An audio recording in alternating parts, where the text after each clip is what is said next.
Welcome back into the We Shall Not Sleep podcast, coming at you on February 3rd.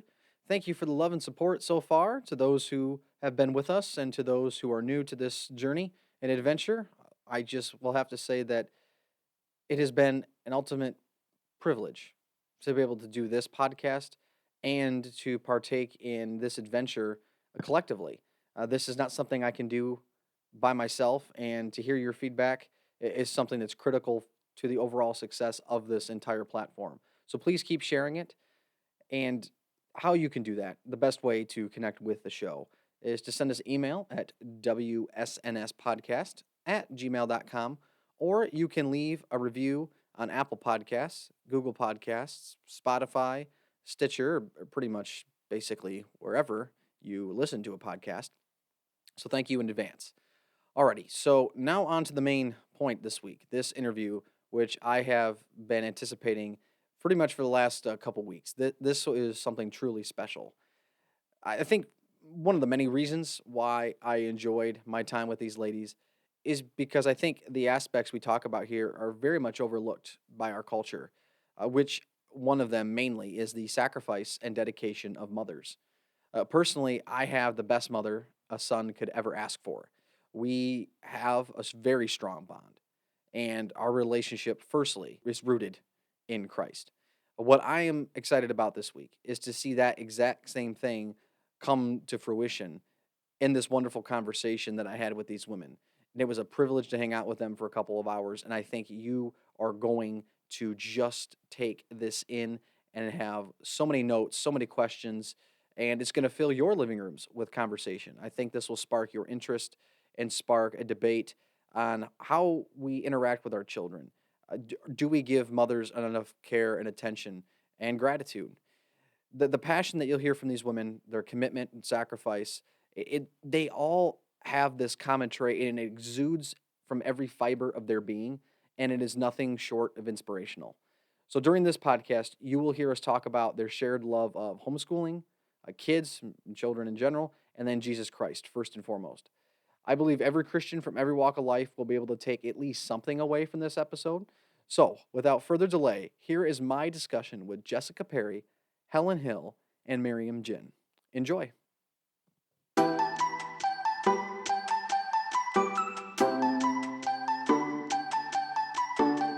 Well, thank you so much again for being here.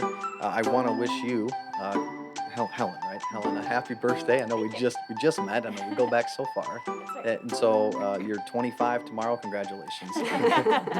But for those who will be tuning in and not just wishing you a happy birthday, we have Jessica Perry, Helen Hill, and Miriam Gin. Am I saying that right? Yep. With us. So ladies, thank you for taking the time this evening to be here. This is so cool. This is one of my most anticipated things of like the whole year already.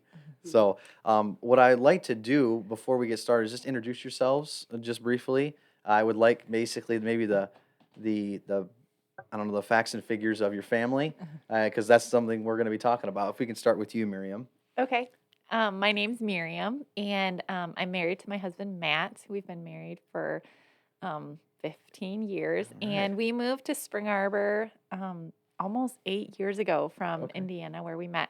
We have 5 kids, ranging from 11, basically every 2 years, down to almost 3. So 2 Okay. boys and 3 girls. All right, that's excellent. And so where were you? Like, were you born I'm there? from Spring You Arbor. are Spring Yeah, Arbor. and Okay. just went to college in Indiana, Okay. and that's where I met my husband. So Awesome. yeah, What school was that?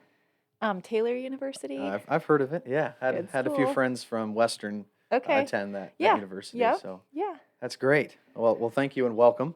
Thanks. And how about you, Miss Helen? Um, my name is Helen, Yep. and I actually am also married to a Matt. We've been married 16, almost 17 years, right? I think so. And we have 4 kids, ages 13 to 6. And we moved to Spring Arbor in 2011. Okay. My husband teaches at the university, Spring Arbor University. And Oh, who is he? his name is Matthew Hill. Matthew Hill. Okay, Yep. so that just want to make sure for everyone who's in Sure. Spring Arbor listening that Yeah. there is that connection. And Yeah, I grew up actually overseas. My parents Oh, were missionaries at the time in the Middle East. So I lived there until I came to college in 2000, where I met my husband, and that was in Rochester, New York, okay. Wow. Where at overseas? in the Middle East. Just Middle East. Okay, Yep. excellent. Hmm. That's I'm gonna come back to that. So that's actually really cool. Cool. Well, welcome. Thank you. And what about you, Miss Jessica? Uh, Jessica Perry, and I'm married to Mike for 15 years. We have 6 children. Our oldest, Jordan, is 13. Our youngest, Claire, is almost 2, and basically every 2 years in between. And Mike and I both grew up in the Jackson area. I went to Spring Arbor University. I received a teaching degree and taught for about 4 years before we started having children. A lot of children here in this room. Yeah, so I'm Michael. I have none. So that's one of the things that I want to talk about tonight as we go into this, because I think it's an opportunity not just for me to learn, but other people to learn, like why do you have so many kids? What is it about homeschooling and being a mother that, at least from, I guess I would say, indirect testimony and direct testimony and witnessing with you, Jess, that you enjoy it and you're dedicated and you are beloved by your family members. And so I think that is incredibly important today, especially with the amount of homes that are experiencing a lot of separation and loss. And so for us Christians, like what does a family unit look like nowadays? But before I get into that, I want to do the same thing I did with your husband, Jess. Is just briefly, like, were you all raised? I mean, you just mentioned Helen, so I guess we can start with you. You were raised overseas by missionaries, so the church and how you came to Christ, that was just part of your life then, right? Hmm. Yeah. I don't actually especially remember when I received Christ in my heart, but it was pretty young. Hmm. And then I would say probably throughout 12 years, and then maybe when I was in high school, again in college, just had different turning points in my faith where I took it to be something of my own and not just my parents. Um, yeah, so that Yeah. was my experience. And so coming back here then from the Middle East, was that just the move just to come back to school and then Yeah. be here? Okay. Yeah, so my parents are both American. And so we would come to the US for a furlough every 3 years or so for the summertime. And that was not actually to Michigan, although my dad's stepmother lived in Traverse City. So All sometimes we right. would come up to the upper part of up north. And then the rest of the time we were just like visiting churches. Sure. So, Yeah, Traverse City is really nice. yes. What a cool place to Yes. be connected to. Yeah. So when we knew we were moving to Michigan, I was like, "Oh, that's awesome!" So Yeah. such great pictures in my No mind. kidding. So, And so you met your husband, you said, in Rochester? yep. And so, like, what was Rochester? Was that school then? So actually, there was a missionary nurse living in the country where we were when I was in high school that had gone to Roberts Wesleyan, where I went to school. They are known for their nursing program, and she just listed it as an option of places to apply to when I was thinking about going into medicine. Mhm. And so I applied, and actually, it was not a school that I was going to go to, but through God's providence, ended up there. So, to my husband's joy, I guess.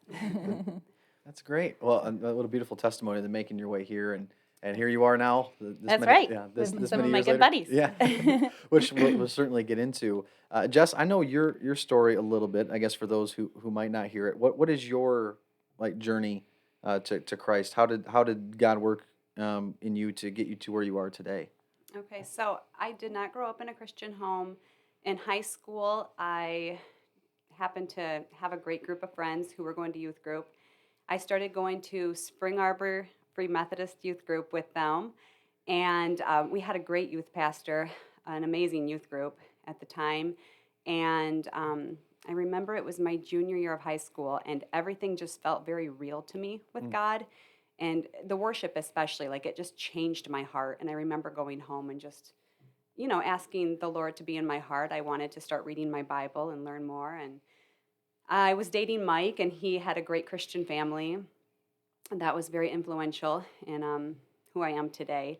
I went to a Christian university, Spring Arbor University, and I studied the Bible a lot. I was a part of Bible studies. And I guess, just from there, I was really, I just was really transformed in who I was growing up. So, Mhm. Excellent. Mm-hmm. And here you are now, and I Mm-hmm. just had dinner at your house, and Mm-hmm. I can tell you, you and Mike are doing a great job. I wish I Thank could, you, I Michael. wish I could testify to both you two, Helen, Miriam, but if there anything like I've heard and been bragged about, I'd love to have that opportunity at some point. Especially we're all famous after the millions of followers we'll get from this That's right. podcast. That's right. Miriam, how with your 5 kids and growing up, raising them in a Christian home, how did you how were you raised? Were you raised in a church at all? Yeah. Okay. I grew up in Spring Arbor. My dad's a professor at the university Okay. and just, went to the Free Methodist Church since I was born. And yeah, so accepted Christ at a young age, but then it was through youth group in middle school that I Excellent. actually made it my own. And then my family did, like, we lived in California for a year, and then I decided to go to boarding school in high school because I just needed something different. And so just the path that God took me was unique, but He was always there with me. And there were definitely times that it was much easier to be a Christian and times that, like, God was all that I had in a secular environment. And so, yeah, and then going to college at Taylor University was just like this warm, inviting, like everyone is so nice to me, Mm-hmm. Sure. and so, yeah, that's where I met my husband. So, Excellent. And so it's always been a part of all of us. I mean, you don't know my background, which is less important, but I can share the same thing. And the one thing that ties us all together is that that moment when maybe your faith is not your own, you have to make that choice. And especially with youth group, there's that connection. If you can make it there, and then going on maybe to school or someplace else, and that's what seems to be very important. And knowing how old your oldest children are, yeah, I would imagine that you're probably thinking or trying to put yourself in the same place as them. As like, what does their faith look like? Because I remember being that age, right? Does that make Yeah, exactly. so? One of the things that I wanted to ask, because of what you three are doing with your children, I know you're part of a homeschool co-op. Is that how you all met? How did you all meet? we Well, met before. I think you and I We met lived- before in the neighborhood, right? Yep. So I was living in the neighborhood. Miriam moved in. I met her, and we started chatting about probably we were We going were to start both- homeschooling yeah, this year, yeah. and it was awesome to have that in common. Yeah. And then I had mentioned, I think we're going to start at this Classical Conversations Co-op, and you said, I think we are too. I Yeah, remember because that I had met conversation. Helen like the same Okay. few weeks. It was right when we moved in, and she had told me about it. And I had heard about it through the grapevine from my sister, but didn't even know there was one starting. And so we were all in this like first year of this classical conversation starting in Parma. So what year would that have been? 2013. 13. Yeah. Okay. So what is classical conversations? I don't know what it is. I have no idea. Well, it's a classical Christian co-op Okay. that bases most of the learning on memory work, so recitation of certain areas in Latin, English, math, geography, history, science. I'm missing one. Fine arts. Timeline. Yeah, understanding our place in the timeline. And so, yeah, every year, well, actually, the classical conversation repeats itself every 3 years. So the kids are introduced to the material and they memorize it, and then they see it again 3 years later. It's the same material, but they're a little older and they can approach it differently. So, But they start when they're really little. And so then they Okay. like just are memorizing all these things that they don't even know what they are. But Sure. then the understanding comes later. The memorization comes first. Okay. And yeah. so It's based on, classical education has been around for ages, since Sure. the ancient Greeks, but it's based on the idea that children's development in their early years, they can just absorb so much and pare it back so much, but not necessarily have analytical or critical thinking. And then as they develop into the next stages of development, they can do more of that. So okay. And so like what ages does this co-op cover? Like what's the start? 4 to 18. Okay, really? Oh, that's curriculum for everyone then. Yeah. Okay. Yeah. It changes when you, like, more is added when you get to 4th grade and then 7th grade. Okay. So, That's great because that seems to be a little bit different because I had no experience with homeschool. I'm an only child, but I had no experience with that. Homeschooled people were always the outcasts of you were homeschooled. So there might be a lot of people out there who might listen to this and say, well, wait a minute, what is homeschooling? Like they have this preconceived notion of what it is. So what are some of the misnomers that are out there that maybe as you got into it with your kids that maybe was there any apprehension or any trepidation you had, but then all of that was like slowly melted away because of like the uniqueness of homeschooling?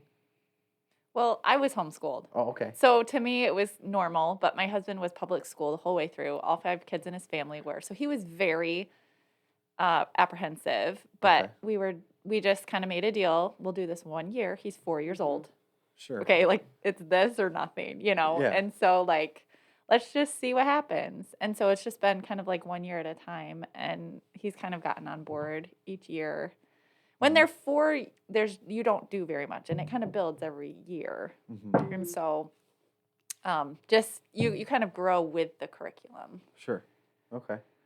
So yeah, well, I'm just trying to think of like what like biases I would have, or like when I'm picturing in my mind what homeschooling is. So Socialization. yeah, yeah. So I remember that Mike and I had never even talked homeschooling, when we started having kids. And it was time for kindergarten roundup for Jordan. And I guess I just didn't have a peace in my heart about it. And I started talking homeschooling with somebody, I can't remember who, and they placed a book in my hands called The Well-Trained Mind. And I read a lot of it in one day. And Mike came home from work one day. We were very close to that kindergarten roundup time.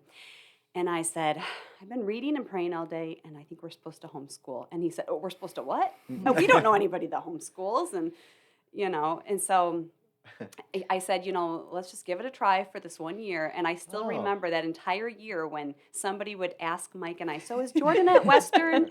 He would say, Jess is just trying this homeschooling this year, and then he'll probably go to Western. And so anyways, the rest is history. I mean, we're still homeschooling. Right. Jordan is 7th grade this year.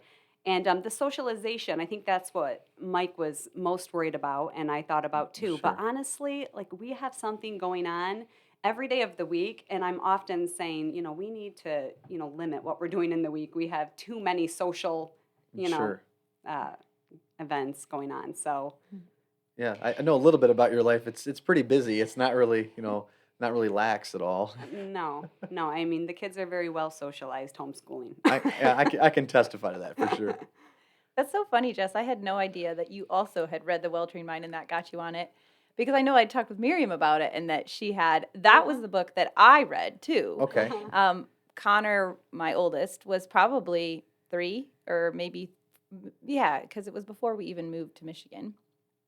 And one of our good friends from college, his wife was homeschooled, and her mom had read The Well-Trained Mind, and she just recommended it as a really good book. And so I was like, oh, I'll just read this. And I was like, oh, wow, I got to try this, But it's always been 1 year at a time. I'm never going to commit to it being till the end because you just don't know what life's going to do or bring or, Or how many kids you'll end up having. Right. And how can we keep this going? So I think when we were first married, we were like, no, we're not going to homeschool. We, similar to what you're saying, we had, homeschoolers are weird, Sure. Yeah. But when we first were married, my husband is a pastor, and we were working in ministry with a youth group, and there were some kids in that youth group that were homeschooled that just, I don't know, there was just something about those kids that just kind of started us also thinking like, oh, this maybe not be that bad. But our biggest resistance that we have met have been people asking about like, what about sports? Sure. Probably because my oldest is a boy too. Like, it's just constantly the question of like, how can you do homeschooling and what about sports? So, yeah. Yeah, that actually was going to be one of the questions I had. Were you met when you all decided to do this? Any opposition, like from friends or family? A lot of like judgment or saying, "Are you sure you want to do this?" Like because homeschooling's weird, Mm-hmm. So Yeah. Miriam says no. No, that's good, Nope, actually. nobody came out and said that, but sometimes you could sense it Yeah. Oh, from okay. friends or family. I would say know. probably from my in-laws a little bit of suspicion. And sports was a big piece. Maybe not so much about our competence as parents to be able to teach Right. them, but more just like these are our grandchildren. Are you going to mess them up forever? I feel like though if you start early enough, so like if you start when your child is 4, and then he can read by like the time he's 5 or 6, they're Oh like, my, yeah. wow, like and like if your child's like True. really smart, you don't really do anything, and so then Mhm. it kind of speaks for itself, and they can Yes. see that your child is normal. I feel like homeschooling gives us more time to do sports. Oh, sure. Like Yeah. we would never be able to do the things that we've been able to do. It's like multiple days after school in the afternoon for multiple hours. And if my kids were in school all day, we would not do that. Mm-hmm. That would have to be, when you're given an assignment in a classroom and you're given the same amount of time as everyone else to finish it, and you don't have the opportunity to work ahead, or for those people who are struggling, you have I mean, the teacher, that the burden on the teacher is to play the middle in a way. So yeah, when you can have a personalized lesson plan for somebody and they can do their work and then also have extra resources to pursue if they are excelling, hey, that's amazing. Mm-hmm. And that's something that in schooling for me, which I loved. That was something I knew from my friends who were homeschooled, that type of environment was alien for me, and so that's really cool to see how there's so many more resources now than I would imagine like from 20 years ago. Oh, yeah. What's the name of that book again that you all read? The well-trained well-trained. mind. Well Trained Mind. Who is that by? Susan Weisbauer. Yeah. Okay. It's so inspiring. Mhm. Just Okay. even Yeah. starting things like with your toddlers that you can do to teach them. It's like, Mhm. wow, I That's can teach them about math just like, at the grocery store or sure. so. Yes, so that would be for people, for a resource, if they are interested, because I have some friends who are new mothers, expecting mothers, who will be having their kids, and some are actually they are contemplating this very thing right now for this coming fall. So I guess what would your advice be for those mothers and fathers in this particular situation? Well, I don't think that we should not talk about some other people that we really get a lot of our information from, and that is Sally Clarkson. Okay. She is a podcaster, an author, Christian author, and her resources for just motherhood in general are amazing. But then she has a lot of homeschooling encouragement, and as well as also Sarah McKenzie. She runs the Read Aloud Revival podcast, which is so inspiring for anyone that wants to start very even early with kids and reading aloud to them and the benefits of reading and being together as a family and cultivating that culture of being together, which is honestly like the best side effect of homeschooling. Sure. My kids' best friends are their siblings, Mm-hmm. and so, and these kids too. Right. Yeah. One of the things I'm be curious about, is there any like warning, or is there any advice you would have given yourselves before you took the plunge into homeschooling? Because I'd imagine that if someone has kids and has multiple kids, and they're thinking about whether they should put them in private public schools or they should homeschool, I would imagine that's not a decision they should take lightly.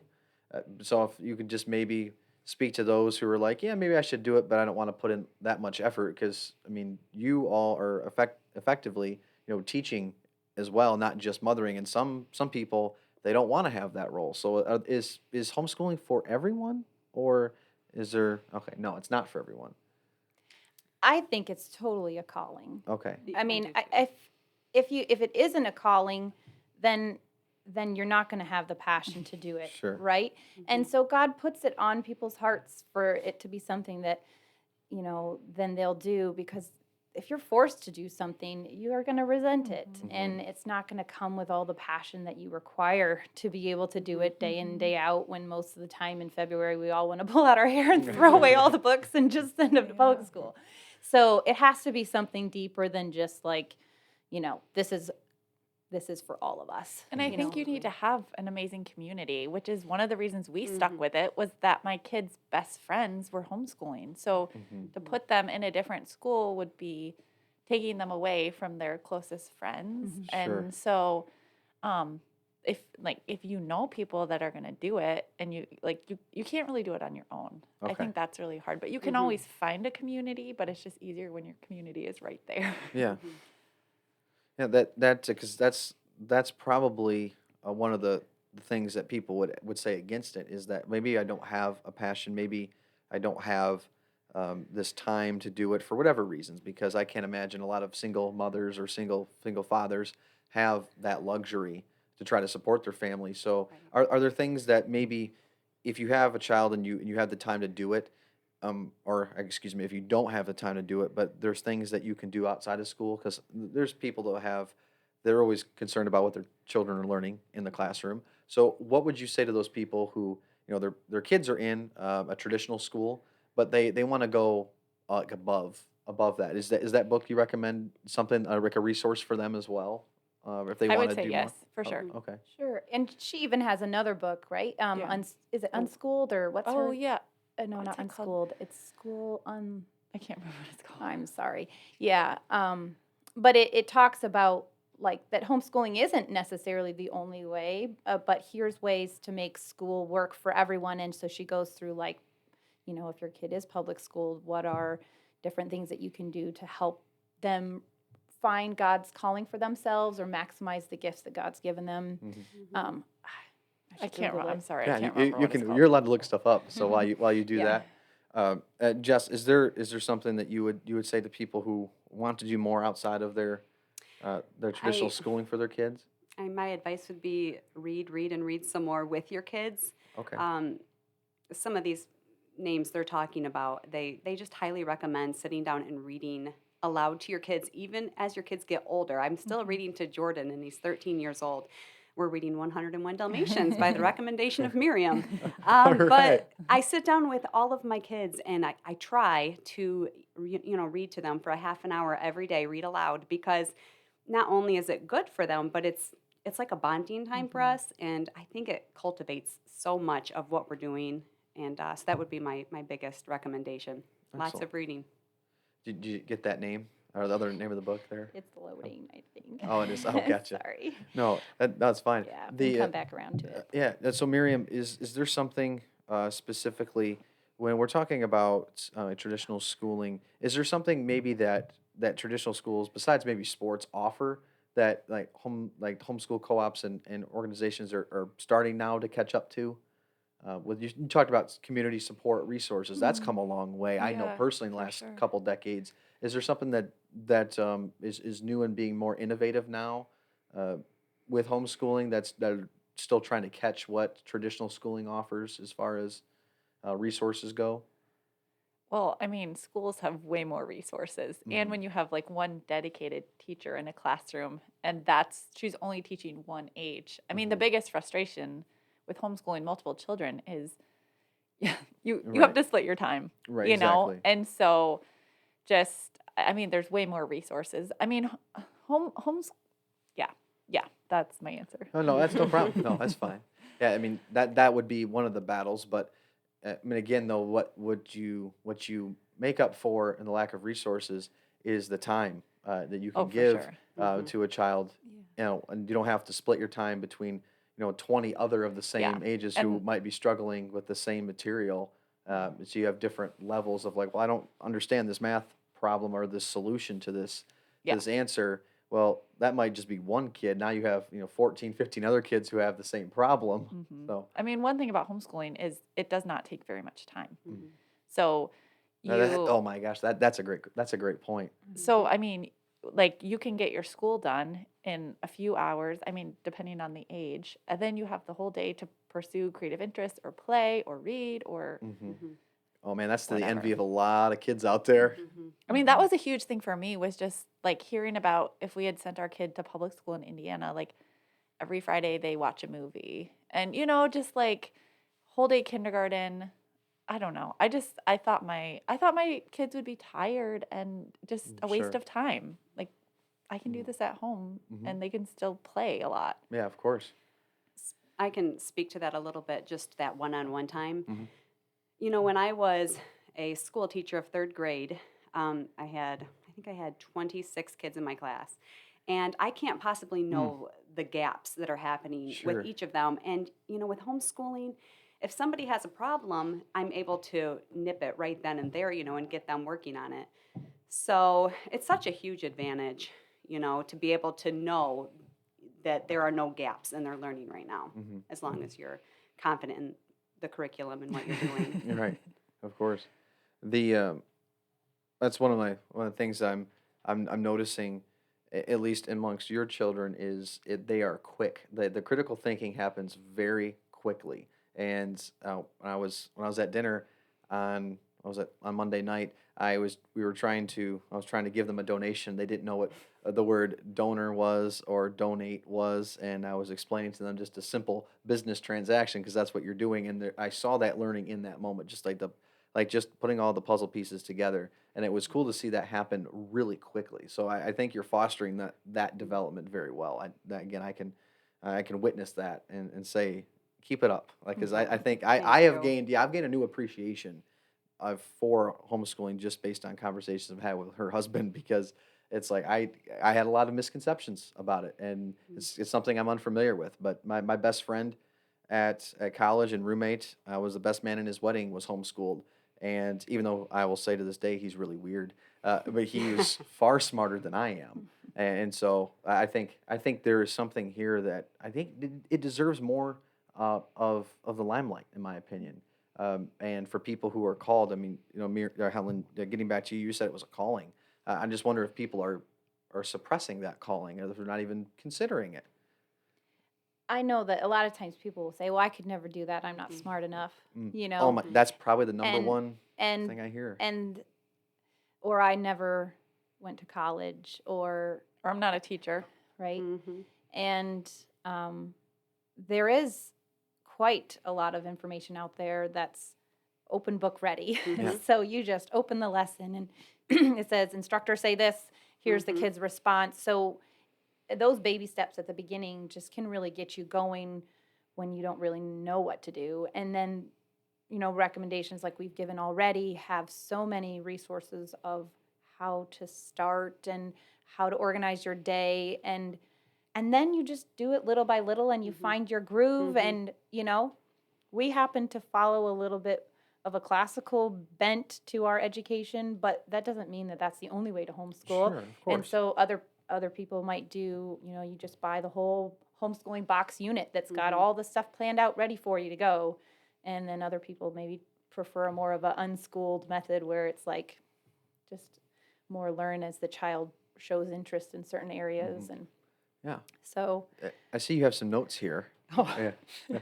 It's I love it. impressive. Yeah. So what do you have here for us? well, I when you had written down the words of wisdom for those pursuing a career or devoted mothers, I think that was one of the questions. Yeah.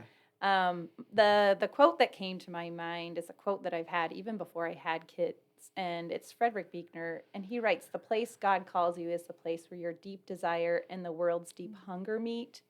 Mm. And to me, that's just how you can constantly bring yourself back to, am I in the place that God's put me? Mm. Am I at peace with this decision? Mhm. You know, do my desires align with God? So if you're pursuing a career and that's where God's calling you, that's not wrong, you Mhm. know? And Sure. so I don't want us to come across today as shunning that. Oh But at no. the same time, if you feel called to be at home with your kids and doing homeschooling, then God's going to give you that deep hunger for that. Mhm. You know, cuz his hunger is to bring us all, you know, into a relationship with him, and in a family where there's love and all of the fruits of the spirit, that's going to grow. So, you know, Well, I think as a surprise, hopefully I can get this right here based on that answer. I think this is the right one. There it is. That deserves a round of applause. yeah. Can you read that quote one more time? Sure. The place God calls you is the place where your deep desire and the world's deep hunger meet. Deep hunger meet. So, I mean, and that can be brought into any area of life, right? What does God want for the world? Yeah, You know, salvation for all of us, for you know, sure. not just some of us. Yeah. So how can that drive us in our day-to-day?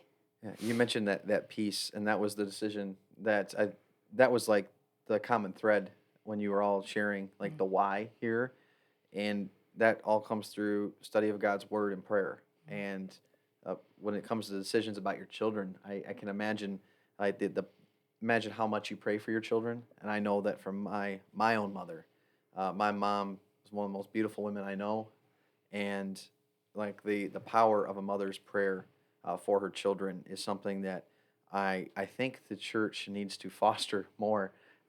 And when it comes to being a mother, that's one of the things I wanted to ask.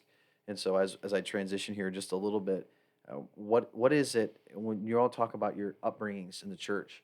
Like, what has your relationship with God taught you about being a mother? What has growing closer to God brought out in you as a mother specifically? Because I have nothing to offer on that.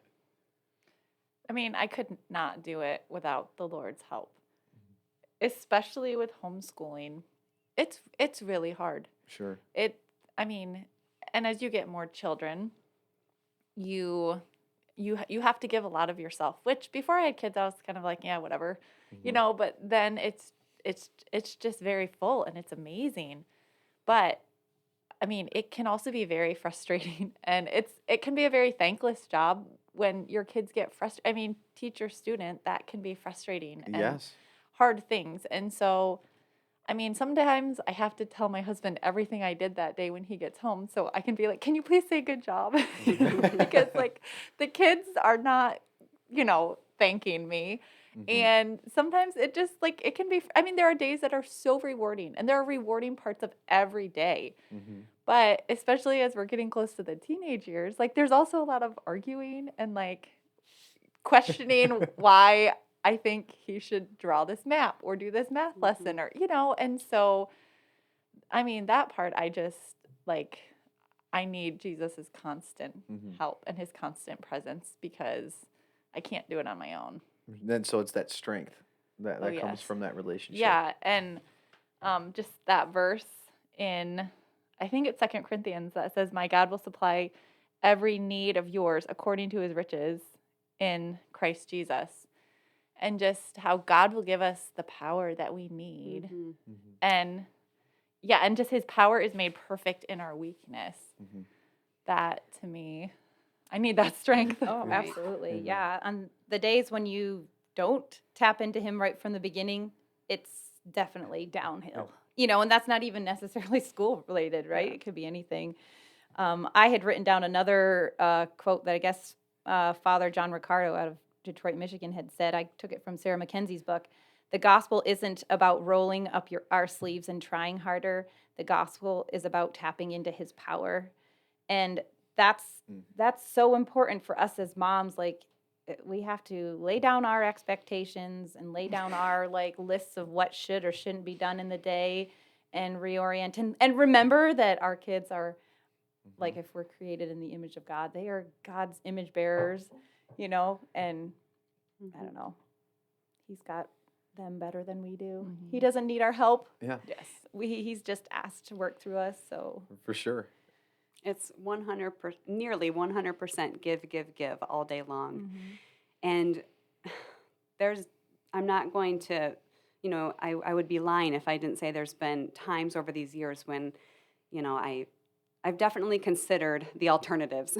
Sure. Like Yeah. next year's going to definitely be a school year, a public school year, and, ready to throw in the towel at different times. But it's just in those moments when, as soon as I'm thinking that and having those thoughts, it's pretty amazing when I get to a place of rest that God reminds me why I'm doing this and why I started this and what the end goal is here. And the end goal is for my kids to be so grounded in their faith and who they are, confident in who God has them to be before they go out into the world. It's not to shelter them right now. It's really to ground them in their faith. I want my kids to know the truth before they're presented with what's not the truth. Mhm. And I Yeah. want them to I really want my kids to be a light when we do put them out there, whether it be high school or college or whatever it is. So God reminds me of that every time and brings me to tears often over it. And then I'm kind of refreshed for the next day. I say, okay, we can do this again. So, That's tremendous. What an amazing testimony from all three of you. In that relationship with God, first and foremost, leading you. I would imagine that there has probably also been some trials of why am I doing this? And you mentioned that. And what are some lessons that God has specifically taught you about like mothering? Are there things that you remember? They're like God had to bring me to a breaking point, and it was in order that I can better raise my children. Do you have any moments like that you'd be willing to share, I guess? Well, I didn't write anything down about this, but it just kind of came to my mind. I think the more I've known who I am and who God has made me and understood myself, the better I'm able to know maybe my limitations and know how I interact with other people, including my children. So for someone, giving a little bit more might be where God's pushing them. For others, it might be spending a little more time on your own. Yeah, sure. And so for me, after I had my third child, I was like pretty taxed out with the giving. I was giving so much and not prioritizing myself at all. And I I remember reading a book that was called Ordering Your Private World, and it just was really it just really reminded me that my center needed to be Jesus, and I needed to make that my priority, and I couldn't let I couldn't be irresponsible anymore. I needed to take myself first in some of those areas. And that sounds selfish, but No. it's like that putting on the oxygen when you're in the airplane first for the adult and then giving it to your kids, because Yes. you can't have an empty tank and handle another temper tantrum or poopy diaper everywhere or Right. Yeah, that's a great metaphor. Absolutely. so Yeah, it homeschooling has helped me realize, and being with my children all day, just how selfish I am Mm. and how much I want to put my own needs first, or just sometimes how hard it is to give. And Yeah. so that's really helped me realize, wow, I am really selfish. But I would think I'm just gonna go out here and say it's probably not a realm of possibility to think that members of your family think you're probably the least selfish person, probably the most sacrificial. But Well, just like when you're like, I really want to do this, but I need to do that. I need to comfort Sure. this child right now, and I really don't want them to touch me. Like Uh, they are like all over me, but it's like Yeah. this child needs love right now, and I don't feel like that. Mhm. And so just like seeing what's really in my heart and just asking God to help me with that. Yeah, that takes an incredible amount of spiritual maturation to be self-aware of that, even in that moment, and still being willing to give. I mean, I think that's a representative of Christ, because I mean, can you imagine if he had the same reaction sometimes as we did in our fallenness, our humanness, to say, "Ugh, they're asking for forgiveness again. I mean, come on. I mean, I don't have it in me today," that's probably a very humble reminder of what we're called to. Are those like, what are those moments like then? You all just mentioned like there's the frustration, but what are those moments like when you are a teacher and now you got to be a mother? And how do you deal with that tension? not well. Oh yeah, I'll tell you, it's a daily thing. You have to just keep working at it and apologize to your children. I think yeah. I have to say sorry a lot. Oh yes. One of the things that we were saying this week, we recite different family ways that Sally Clarkson and her husband wrote, and one of the ones is that we worked on this week was we choose to be patient even when we feel like getting our own way. And I'm saying this to the kids, and I say, and this is one that I struggle with. Like I want you guys to hear that I don't always choose to be patient, and yeah, so it's hard. It's not easy. and having at least being honest, I could imagine helps with that instead of trying to deny it and shove it in a drawer and say, nope, I can just turn it off and on like a light bulb. It's not a big deal. I think sometimes for me is if my child is frustrated and I have all this stuff I want to accomplish and we were going to finish this lesson by today, just realizing, okay, we have to take a break. We have to stop right now. I cannot push them right now. I have such like a driven nature that it's hard for me and it's very frustrating, but then you just have to look at the whole picture and say, this is not going to matter.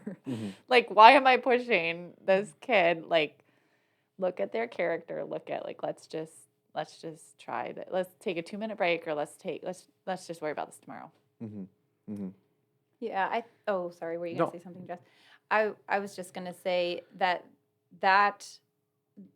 is a huge piece in homeschooling. We can be on this little seesaw of over anxiety, or like on the other extreme, like just negligence, not getting to something, Sure. So like we have to, have to ask myself, which one do I tend more towards?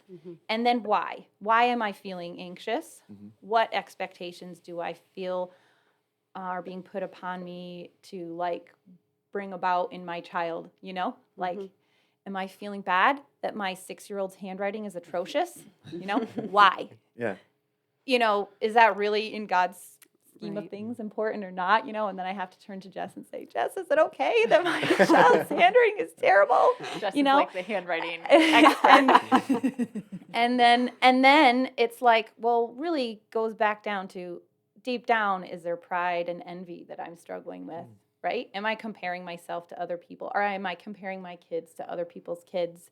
And that's sin. And I just have to call that out, say, I shouldn't be doing this. I need to remember that God has my child better than I do.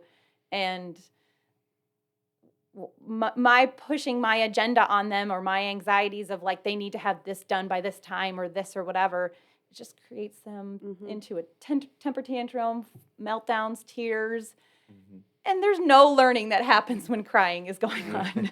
So yeah, anyways, that's kind of the things that I feel like. I think the biggest thing I've learned through the years is you don't have to check everything off the list. I definitely have that teacher mentality, and I still give my kids lists every day. But when I started homeschooling, I got so frustrated if we didn't get everything done and they didn't get it perfectly. It is my personality in that. But Helen, she was so kind to give a book to me. Is it called I Wonder? Awaking Wonder. Awaking Wonder. And it has been a blessing, and it really helped me to realize the bigger picture here and what's important, and you don't have to check it off the list. In fact, if your child starts, with a rough day, what matters most here is I want to do this for my child's character more than them getting this math concept today. So it's been good for me. Honestly, homeschooling has become easier with my oldest kids in the last year or so because I have that mentality. Like, they're going to get it in the end. Sure. They're going to be, they're going to know their math and be good readers and all these things, but I want to make sure that they know that they're loved in this day and, more so what God has for them in this day rather than pushing the academics. Your husband, Mike, can attest to how frustrated I get just in the office when I don't get everything done and I have to go home with something on my desk. It just eats me alive. Same here. And what it came back to, and I think what we would bond over is that need of control of like, it has to be this way. And relinquishing that is so peaceful.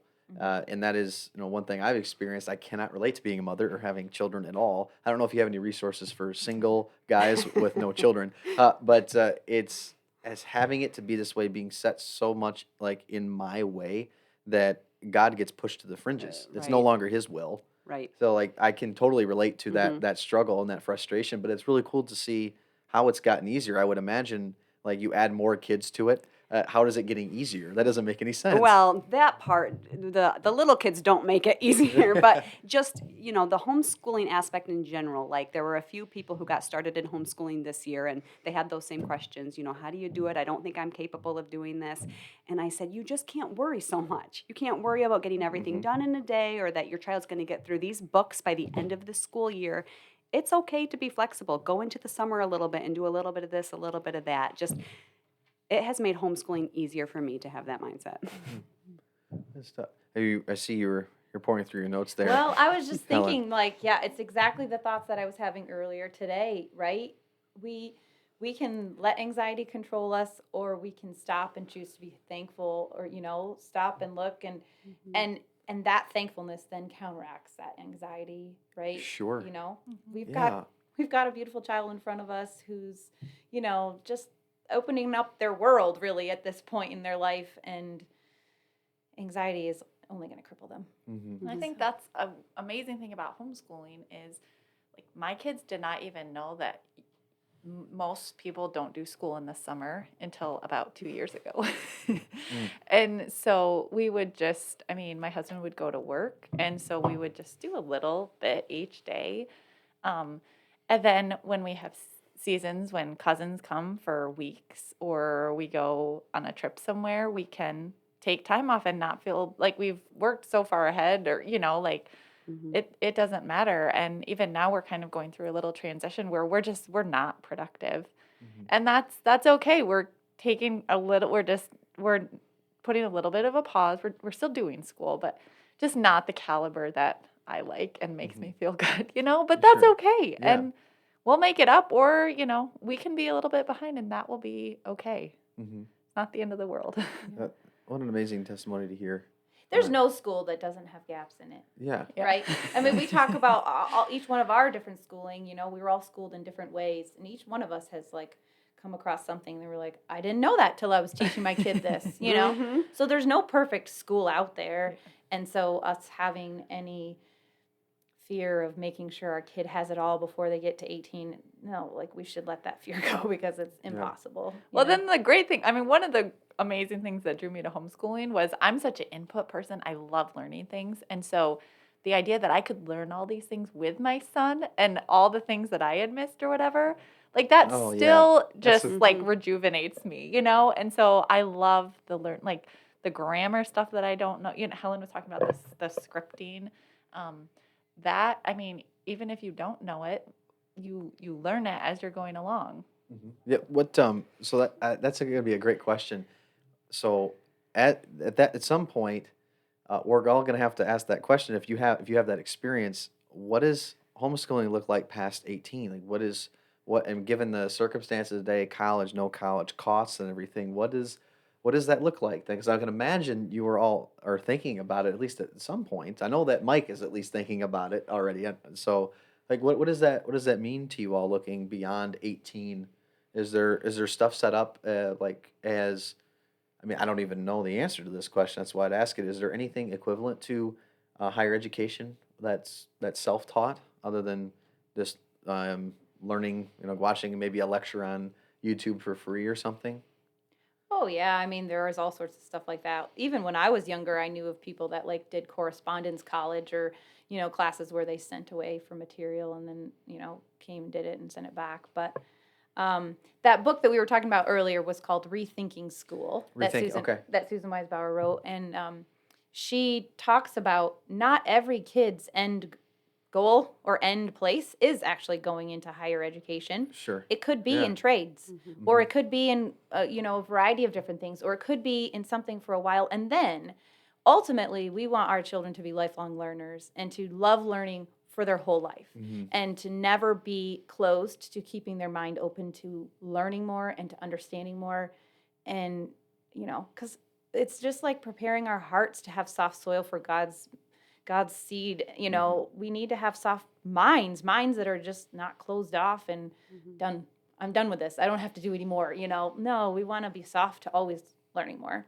So Yeah, that speaks to the higher calling of just fostering an environment of learning, but that transcends just actual like a scholastic setting. It's also a spiritual setting. Like how do you keep that wonder? How do you instill that wonder in the gospel? How do you say, well, you know what? I'm curious about what God says about this thing. Like, well, I know how to research that. I have the critical thinking skills that my mom and dad both taught me, and I can use the tools at my disposal to discover the answer to that. So, how do you keep that going, not just in the academic setting, but in the spiritual life, for church, for learning about the Bible? How do you, as mothers, how does that particular role play in your daily lives?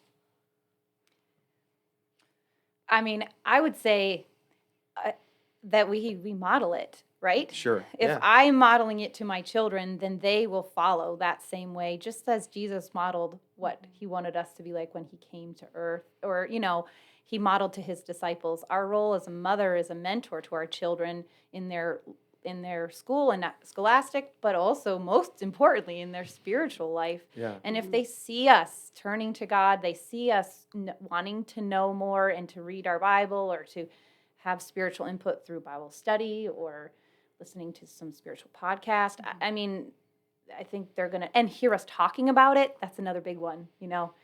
I try to remember, guys, I read this thing and I found it so interesting. And yeah, I mean, that's what I saw from my parents, and that's what got me going, I guess, too, and I think that's the most natural way, right? But, Yeah, I mean, I think it's important. I try to tell my kids often, of my imperfections or my apologies. But, Yeah. I was talking to Mike about this the other day, and I was talking about just kind of this foundation we're giving them. And even though they Yeah. see us as imperfect people, I know at the end of the day, my kids realize that, like, we stand firm on the foundation of God's truth. And it just kind of goes with modeling that, just, and that's what I'm talking about. Like, I want them to be confident in that before they move on to whatever the next chapter is, or for them, the next thing for them. So, if that made sense. I No. think if Yeah. that did. No, Yeah, for absolutely it sure. does. yeah.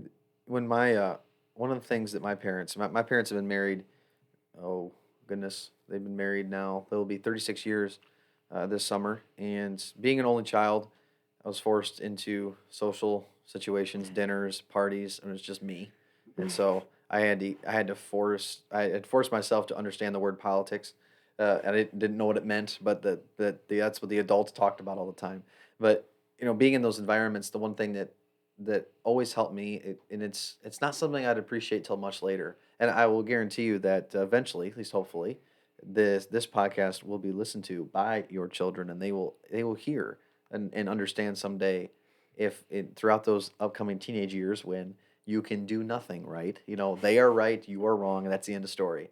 They will get it, and the reason why I could say that with confidence is because of your passion, because of what it's rooted on, which is the gospel. And I think, Jess, you just said something that was so important. My parents modeled authenticity.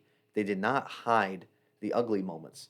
I mean, there was some stuff obviously I wasn't privy to, but my parents weren't afraid to like argue in front of me. No, it was civil. It wasn't anything bad. And my mom wasn't afraid to say, "Hey, I'm sorry. That was my fault." It was never played the high ground for the high ground's sake. And that was so important. I'm only realizing it now, seeing other friends who are now mothers, seeing it through a different lens, that it was like, holy cow, like, Mom, like, thank you for demonstrating that vulnerability. And that is so anti-cultural, I think. What is vulnerability then played in your relationship with your kids? Is that something that you find just as important as it was, at least for me?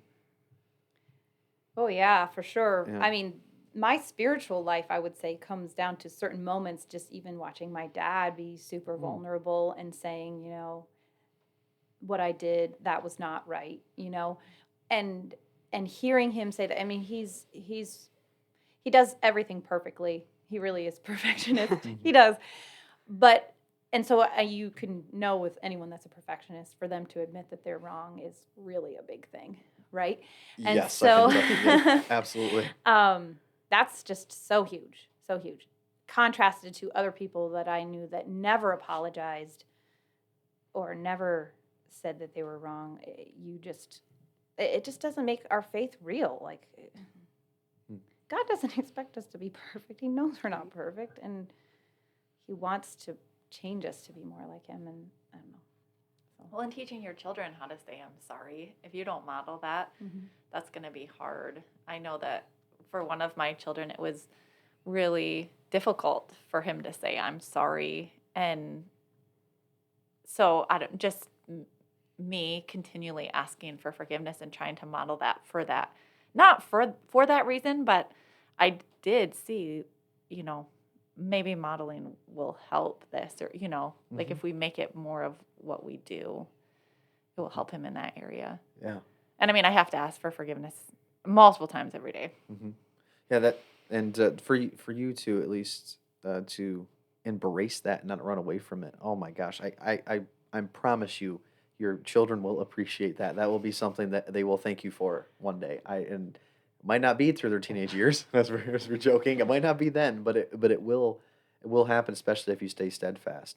And that's not advice. I can't give you all advice. I had no advice to give, but that was That's just not that's my true. that's my relationship with my mother, and I'm finding myself now more than ever thanking my mom and my dad for the stuff that, when I was 11 years old. Mom, you don't remember this, but you did this, and I'm thinking, I just read this in scripture. Or, hey, I'm talking about this at my church this weekend. I'm thinking, thank you for that, and they're like, okay, I'm glad you have that memory, but Mm.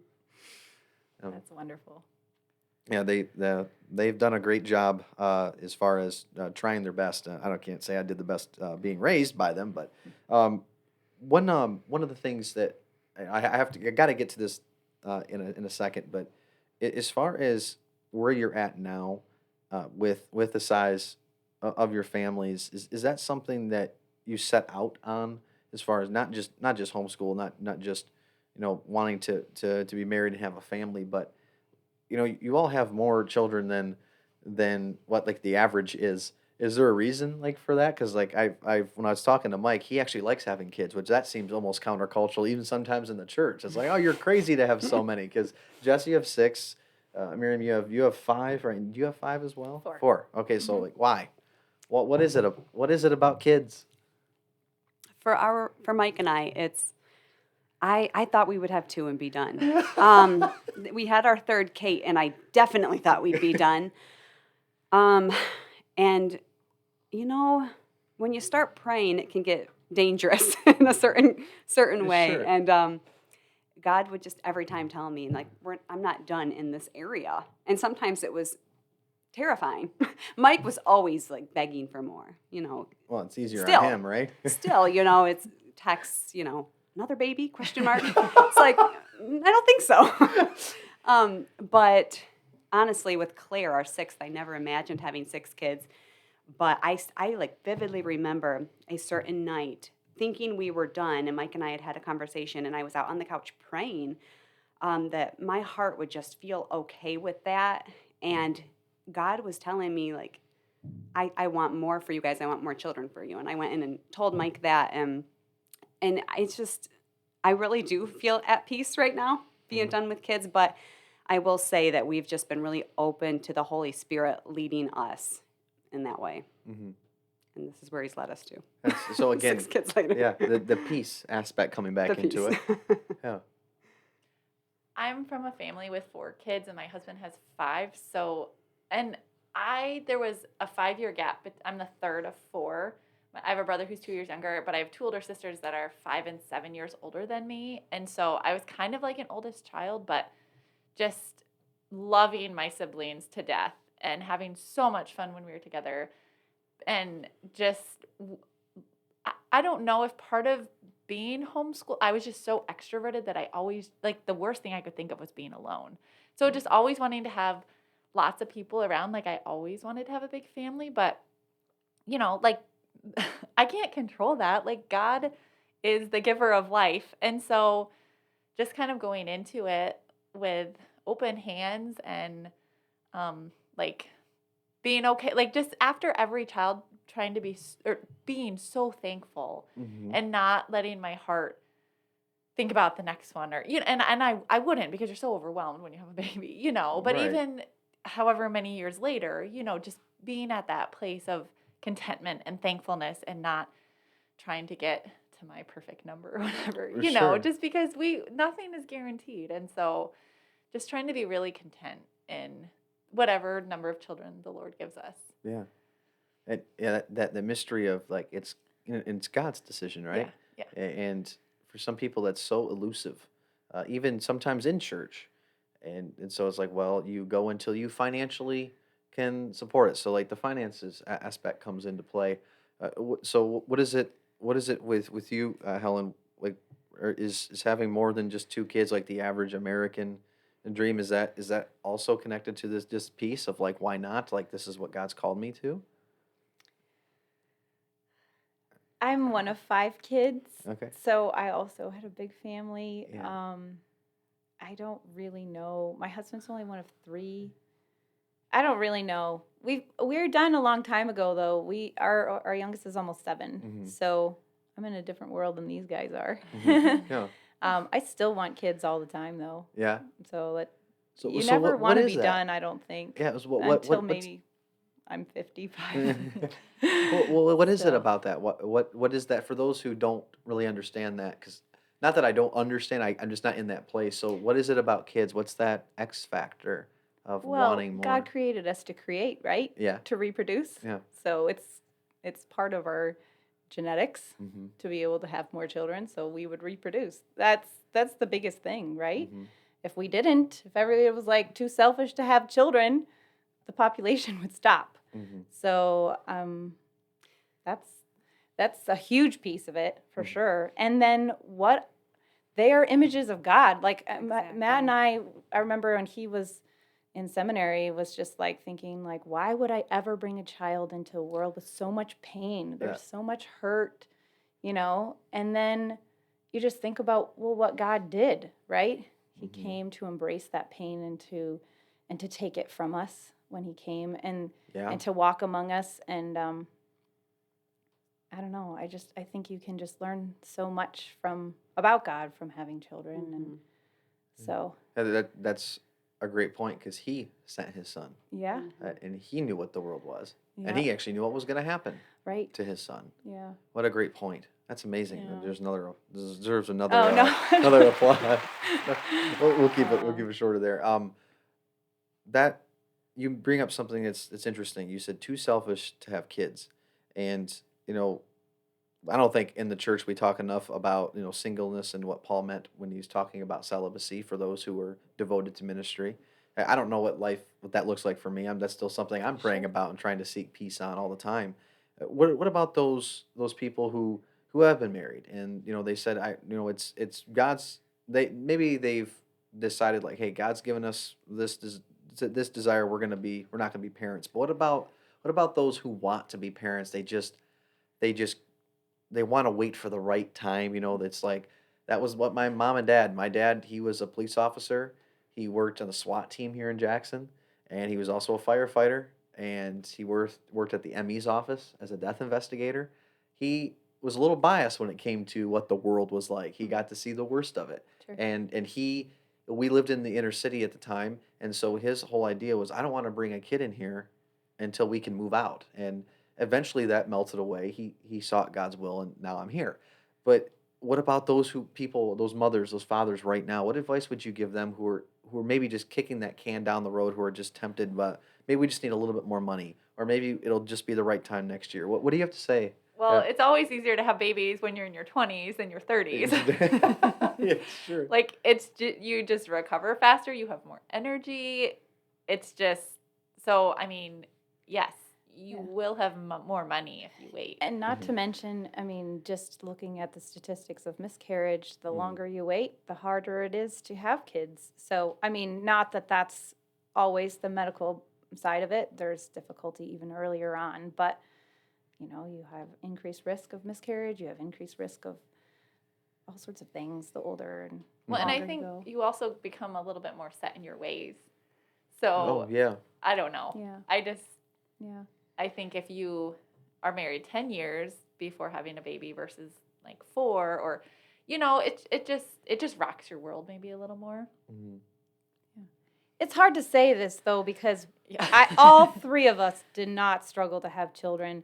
So Mhm. you're speaking to a wrong group of people about Yeah. this topic. It's a very sensitive subject for a lot of women Yeah. because there's a lot of people out there that really struggle to have kids Yes. or to be able to maintain the pregnancy. Maybe they can get pregnant, can't keep them. So I don't know. I am beyond blessed with what I have, and I have to remember that I have something that is very precious, and I shouldn't, I don't know, take it for granted. Mhm. Yeah, like my mom, she was pretty clam sick with me. I was born 2.5 months early. I was only 2 pounds and 4 ounces. Oh, So wow. yeah, I was in ICU, or well, it's not the ICU, whatever the term is. Yes, thank you. Mhm. For 59 days at Sparrow, and so it was rough. And my mom couldn't obviously have any kids after that. Right. She was 30 when 31, and my parents, they were married for several years. That was they I think my dad jokes they enjoyed their marriage before I came along, and and, Aw. and, and so he is joking for the record. And so that was one of their decisions. They waited a little bit longer, and I've had a lot of conversations with women, and this is, I think, one of those things that goes against seeking the peace first is this control. These are like the motifs of this entire podcast. Are you seeking to control? Are you relinquishing that to God? Are you seeking God's peace or your own? And Miriam, you even mentioned this idea of selfishness. Are you gonna give into that in the moment, or are you looking at your children and your rest of your family the way God looks at you and the rest of his family? I know that there are some women that believe that if I don't get married by this time and I don't have the opportunity to become pregnant, then it's off the table. They've just completely removed it for those exact reasons that you two, for the people listening, Helen and Miriam brought up. What do you have to say to those women who are Christians, but they look at the science, they look at the statistics, they maybe look at their own genetics and say, I have to do this, or there's no alternative. Oh, there's so many children out there that are in foster situations. You can be Mhm. a foster parent. That is or adoption. There's, I have a number of friends that have even adopted embryos of people that did in vitro that didn't end up using Oh those wow. embryos and then just took them as what we call snowflake babies. There's so many opportunities that we can have now that maybe we didn't a long time ago, and just opening your heart to be sacrificial as a mother is the first step, right? Mhm. And if it doesn't happen the natural biological way, there's so many other ways to be a mother. And even if you don't have those ways, you can still be a mother. Um, yeah, that's what I would say. And there's no guarantees for any of us, So even if you say I never want to have a baby after 35, like it does happen, and like you kind of have to trust God, and it doesn't mean just because you have a baby earlier than that everything's going to be okay, and so we don't have control over anything. Right. So, but I mean, yes, you do have to pay attention to science and Yeah. the facts of life. So. Yeah. Of course. Of course. What is there, and this is where I can't speak to it, but I would imagine in the same way that men are tempted into shame and feeling ashamed. What would you say to those mothers who have adopted, who have taken the alternative routes, because that's God's calling, but they're struggling with shame because it's still not their own. Like there's maybe that pride of, I really wish this was from me, from that natural, instinctive, motherly protective mother bear thing. That's like it's not my own, and so when I compare, because Helen, you brought up earlier about the sin of comparing. Well, it's great. Like you three have all your own kids. Like you mentioned, you've been all healthy, and that's all because of the grace of God. And there's a fourth mother over here who's adopted kids, but then they're struggling because it's like I wish I could have that though. I wish that was God's plan. What would you say to those mothers? Well, I first would try to empathize because I can't imagine what it would be like to be in her place. I mean, I didn't have that, and so Hmm. she's justified in hurting, right? It's Hmm. painful when you feel inadequate, Yeah, you know. absolutely. But she's done something amazing by choosing to still step outside of the norm or whatever, Hmm. and embrace loving a child and raising a child in whatever form, and that, and also God has adopted us as children, There you go. right? And Yeah. so like we have to, I mean, we talk about this a lot, like almost having our own children is a selfish act when Mhm. there's so many children out there that don't have a family. Choosing those that God has already brought to earth is just what God did when he chose us, adopted us as children. So I don't know. I almost feel like that's the harder calling to foster or to adopt. And not that it's the easy way out to have your own kids, but I don't know. Yeah. It's like when you idolize missionaries growing up, it's Yeah. the people that like that is by far the hardest job. And I think you have to ask God to help you love this child because it's so hard Mm-hmm. when you didn't birth it. When you don't have that connection from birth. Or genetics, right? Yeah. Because Yeah, even yeah. adopting a snowflake baby, you're not going to see in that baby mannerisms that remind you of your father-in-law that you have in your biological child. Oh, they're doing so and so just exactly like so, Yeah. But they still are a child created in God's image, and to be able to love them, like yeah, it is.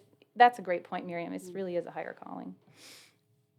Yeah, that's one of those things is trying to put all our eggs in one basket. Like it has to be this way. It's like open yourselves up to God's plan. Like the doors He'll open, and it feels like for me in my generation, that's so much connected online that it's so much about looks and appearances. It's not about what is. It's not about the reality as much, and so that can certainly be a source for shame because maybe 50, 60 years ago you only had the people in your neighborhood to compare yourself to. Now you have the whole world to compare yourself to, and I can imagine the difficulty it is. And I don't. That's the thing is I don't see. Maybe there is. I don't see a lot of support for I'll say not women in your circumstances, just mothers in general. I don't think we talk about mothers, and I think specifically, on Mother's Day, I don't think sometimes in some churches they take Mother's Day and they make the mothers do all the work because that's when you do infant dedication. You know how difficult it is to dress yourself up, get your kids dressed up, and then you have to take your baby and get them not to be fussy, and then you hand it over to the pastor. That's a lot of work on Mother's Day. And like I feel like we could do that another day and give mothers the day off and then uplift them. Do you think the church? Oh, sorry, Jess. Were you going to say? I said that makes sense. Okay. I don't know. That's just my observation. What do you think the church does enough to talk about these things? Like give not support groups. There's plenty of support groups. There's Bible studies, but is there enough outlets for mothers in the church who can talk about these things? Do you think, or I mean, there's podcasts, there's books, but like when it comes down to the one-on-one interaction. I know when I had really young kids, I was Okay. part of MOPS International, which is like Mothers of Preschoolers or something. Is that what it stands MOPS for? International. Yeah. That's adorable. And that's like in a lot of church settings. But Okay. then I think our church has had a mothers group. I think they call it Mom to Mom now, but it used to be that's called great. like Mother's Club. Mothers Club, right? Mm-hmm. Yeah. So there are those kinds of things out there if you're looking for them. Okay. Mm-hmm. No. But I think also wanting to widen my circle because I think I can talk to my mom friends like with play dates or stuff, but then wanting to get to know older people or single people or just different people that are part of my church and not just the people that are exactly like me or, are in the same life situation. Also wanting to be part of things that are more diverse. Sometimes that's really refreshing. Yeah.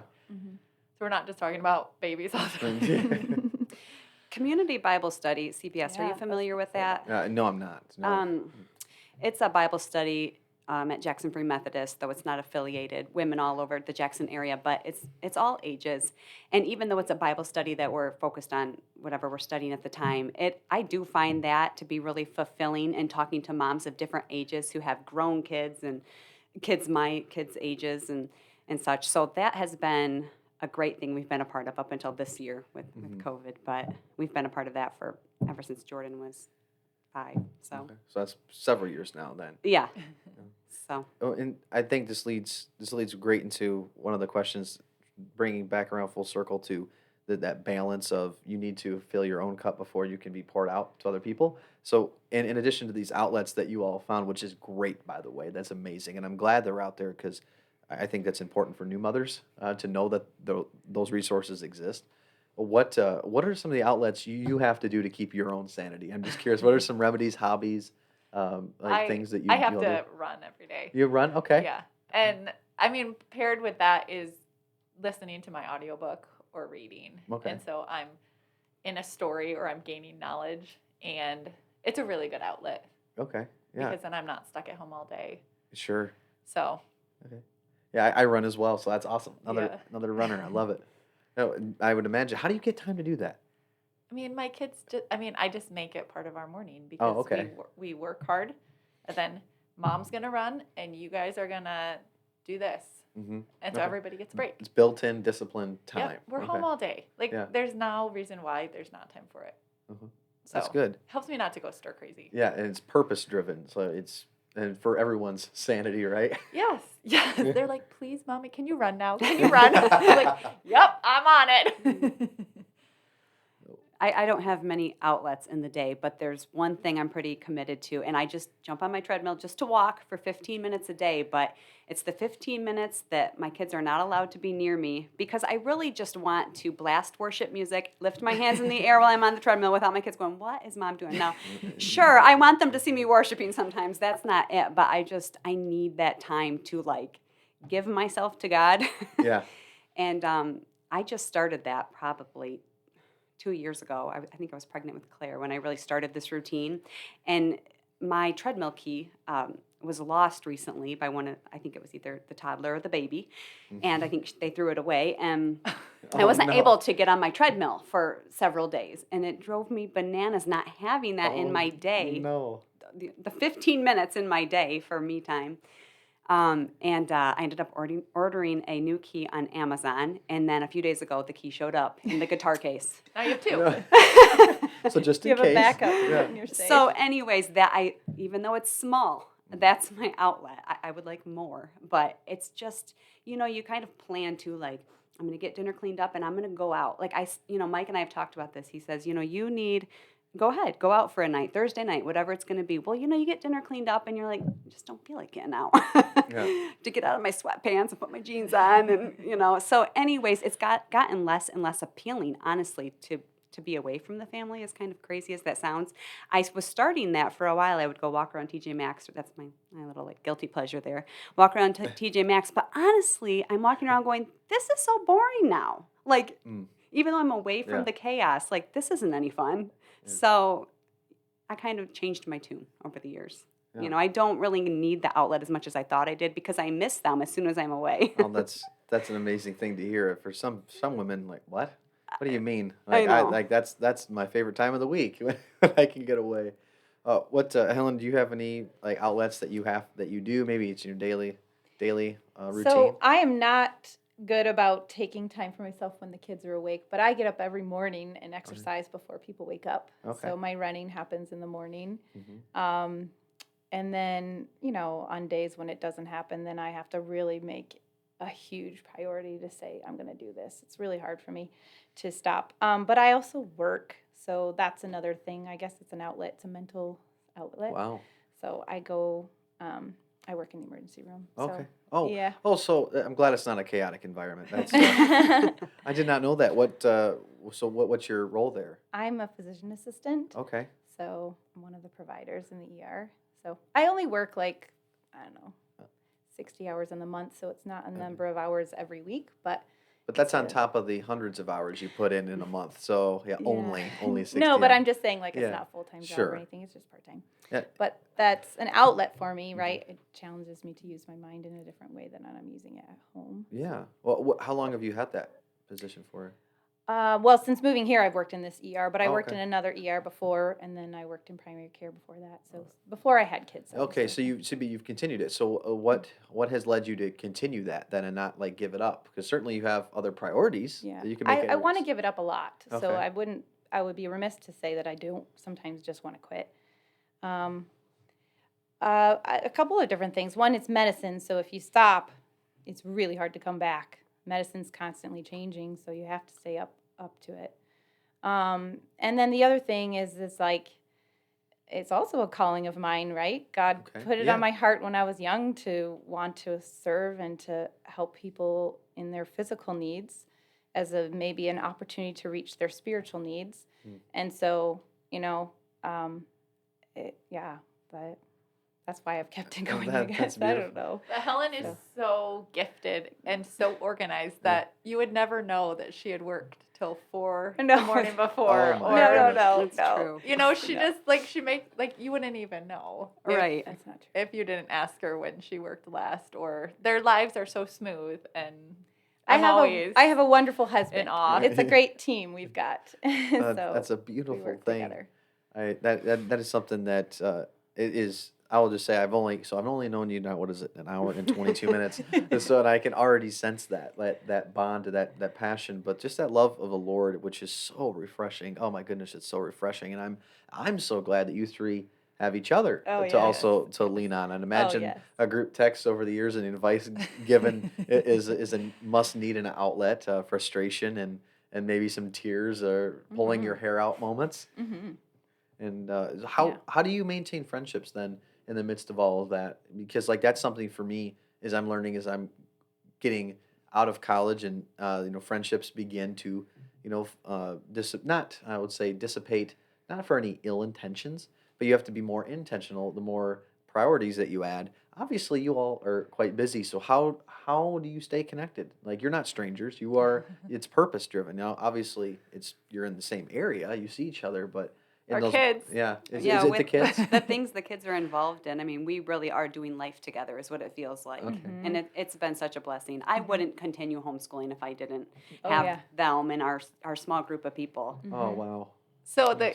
Yeah. the kids, we text and say, "Do you want to do a play date?" Where the kids want to get together, but really we want to. So the kids We really get should just ask. as much out of it as The the kids will be like, great, they're still talking for a few more minutes. We can play. It's pretty awesome to see. I mean, each of our oldest kids joined that co-op together, and they're still the best of friends. Oh, that's amazing. So Yep. all of Yeah. our kids, and their ages match up to Mm-hmm. each other, and they're all really close. So That's like they do like every single. I mean, for the most Okay. part, Give and you take. know. I was like, that's amazing. Yeah, it How is. that It happens. really is. What is when it comes to like this bond that I just see, that was like one of the things that I was really hoping that we would get at during this podcast, which we have, because it's just so cool to see the commitment and what God can do amongst friendships, because for me, that's in my life, the gift of friendship besides like family is the most beautiful thing that I've seen and witnessed, and to see like the life that doing life together, just like I think that's something like if it's not built on Christ and the church, like what is it for other people? It's a mystery to me, when it comes to other parents that hang out and who are friends. It just seems like there might be a missing piece, that there's that connection when you're a Christian and you're trying to raise your children on biblical values. And I would imagine that gives you an ease when you ask somebody else to take your kids, right? Oh, Mhm. or you find a babysitter who's also a Christian. Can you speak to like that deeper bond? I mean, not just amongst mothers, but just amongst parents when you have that Christian connection. Your question just made me think of this Bible verse. Okay. So I had to look it up because I don't remember the reference, but 2 Corinthians 2:15, for we are to God the pleasing aroma of Christ among those who are being saved and to those who are perishing. And when I was in school, there was a friend of mine who said she would kind of like, with her friends that were also believers, like sniff the air and be like, I can smell the aroma of Christ from you. And that is like what I feel when I'm with my really close friends, right? Christ is in their life, is active, and is thriving in their life. And so, that is so refreshing. And that's the immediate bond that you can have, that, you want then that aroma to spread to other people. I would say that's what comes to my mind. So. Just being so like-minded. Yeah. It's so helpful, and I sit and I watch our kids play, and it brings tears to my eyes. We were at the park the other day, and I think I was telling you that, Miriam. I had to go snap a picture of this large group of kids that are literally growing up together. And all of our families feel so like-minded in how we want to raise our kids. And so knowing when my kids go to the Hill's house or the Gin's house, that, they kind of do things the same way. They have the same mindset. They value the same things. That's so important to me, because they are helping to shape and mold who my kids become also. So Oh, what a beautiful thing. and Bill to partake in that and share in that. Thank you for sharing that Bible verse. What's that reference? Again? 2 Corinthians 2:15, I think is what Okay, it was. that's good stuff tonight. Breaking Yeah. open the Bible and everything. The last few points I want to make is just for the people I've had. It's for the people that I know in my life who again are expecting mothers and who are or either just had kids, and so for them, what are some of the and these are Christian women. Like, what are some of the bigger piece of advice for the first child or the child's just going to start to go into that school age? What advice do you have for them? A lot of the fear and trepidation and pressure that I would imagine any parent but that would put on themselves. What from a motherly standpoint, what advice are you giving them? If they're coming to you like, hey, I need some advice here. I need some perspective. Like this is, I'm 7 months pregnant. What's life going to be like in 3 months? Or how do I deal with this? I have a 9-month-old who's going crazy right now. Like what's some words of comfort would you give them? Well, it's a few different questions. Yeah, it there's is. a I lot mean, there. for one, just enjoy everything. Enjoy it. Before you have a baby, like you can have things planned out how you think it's gonna be, but it's not really gonna always go at all how you think. So, as far as kids going through different things, I mean, everything is a stage, and so if you can enjoy the stage, you will get through it eventually. I don't know. As far as school, I mean, you can always try something, and if it doesn't work, you just change. You're Right. not like signing away your child's life for the next year. Of course. So find what works and what you're passionate about and what people are doing. Yeah, that's good.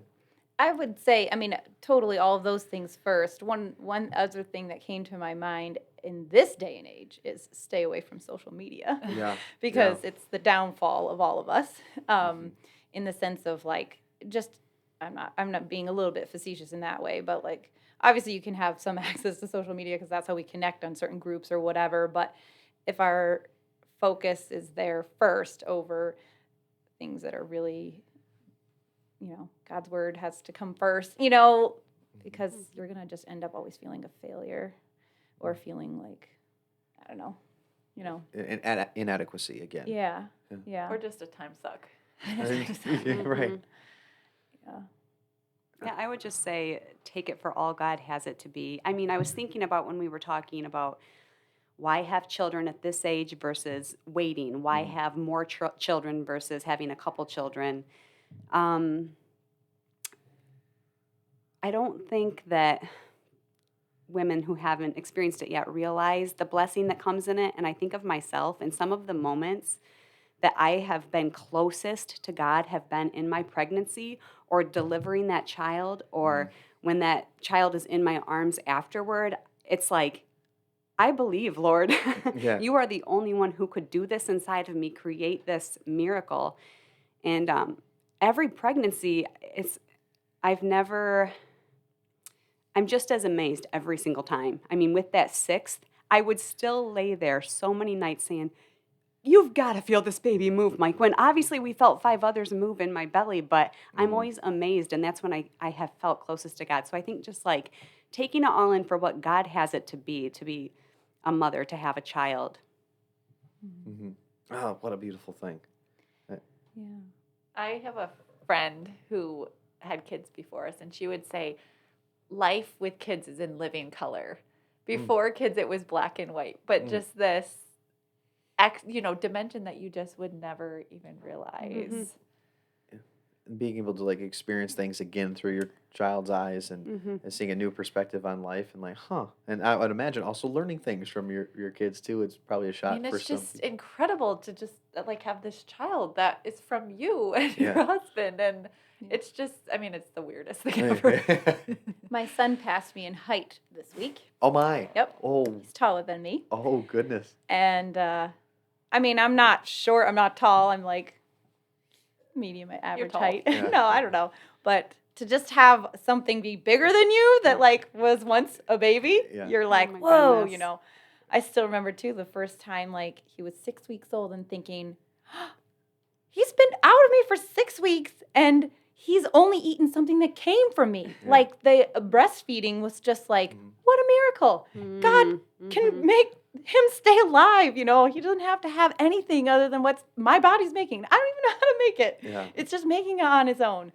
It's amazing. Yeah. Absolutely amazing. You know, that's particularly thing I will let you have that particular experience. Tell us what you really think. Yeah, I got nothing there, but I understand like what you're saying. It's that well, I don't understand. I can put myself in your shoes to a point of like that the miracle. It's a miracle, and that's something my mom has said in the same very similar language over the years of just that moment when like she reached through and I grabbed her little pinky, her little finger, and it was just that moment of that child or this thing is of God. It's not just an evolutionary mistake. It's not just something that is and it's happened by accident. So like that's cool to see that same language that you all through the lens of God are describing, because like that's exactly what my mom has said over the years. I think that's really cool to hear. Oh. I think that becoming a mom has grounded me more than anything ever could. And When you say grounded, what do you mean by that? just like grounded me in my faith. Oh, okay, yeah. It was like an extension of my faith that I didn't know was possible. So I don't know. Maybe I can't explain that further, but I It's okay. feel like my spiritual maturity, just who I am as a person, the maturity has just like has this different dimension from like raising these kids, seeing like really it is like looking into their eyes and knowing that God made them and has plans for them and knows all of those plans ahead of time, like gives me chills. Knowing Yeah. that he knows exactly what these kids will do, and that like we're trying to raise them up a certain way so that they can hear the voice of God and do just what he's calling them to. Mm-hmm. I guess it's kind of like a goal in this. Yeah, and I would imagine the added responsibility. It puts things into perspective too. That if you're trying to raise your children, in a godly home, but you yourself or find yourself straying and not maybe praying, not getting in your Bible more, it's maybe that conviction. I would imagine rings a little bit more closer to home than it would have prior. Absolutely. When you have people looking to you, those little eyes looking up at you, and like, oh my goodness, that responsibility, that weight is a lot more now than it was. Absolutely. It still is a choice, though, right? You Sure, know, yeah. like for sure, motherhood can be the saving aspect of us, but Jess has then continually chosen to let it be the choice she makes, right? You know, because you can see people decide at any point in their life to walk away from their faith, even when they do have kids. Yeah. And so, you know, just surrounding ourselves by people that are walking in Christ continues to keep us going. Like I think Miriam said at the beginning, you can't do this alone. Homeschooling, but even just like parenting, you know, it really takes a village. And, you know, if you can choose who that village is in the sense of like the ones that are closest to you to be Yeah. the ones that are supporting you through that journey, it really can make a huge, huge difference. So, And then it's incumbent upon, I would say, the rest of the church to surround those who might not have that situation. For like smaller churches, I know the church I pastor. There is a husband and wife, and they have 2 boys, and and a daughter, and they're the only ones there. So they're in a small community. So trying to see like when I picture like this podcast, I'm thinking of her is like as a person that could relate to what you're going through. Is like in raising your children, that struggle, but also that reward. But when I'm thinking of myself, like how do we as a church help them out who might not have the same opportunity? And I think this will be very, very helpful. I think because I think all of your answers point back to Scripture and to God first and seeking that peace. Because again, I think if people listen to this podcast and say, well, great, I don't have that support, I don't have those genetics, I don't have that right now, so therefore I must be missing something. But I think at least all of us are trying to say is that, yeah, that might not be your story. If you seek God first and seek that peace, then your role as a potential mother or a parent, like that's going to be the story that God's going to write for you. He's not going to write you for somebody else, right? I would imagine that would probably be our. I mean, I would say that's probably the takeaway for those people who don't have the same circumstance. Yeah. No, I think that's very, very encouraging. Oh, last thing I want to ask real quick is from the mothers that I've seen, and in fact, I've actually had to unfriend a couple of people for this exact reason, and it's this new Christian. It's this progressive Christian movement of self care.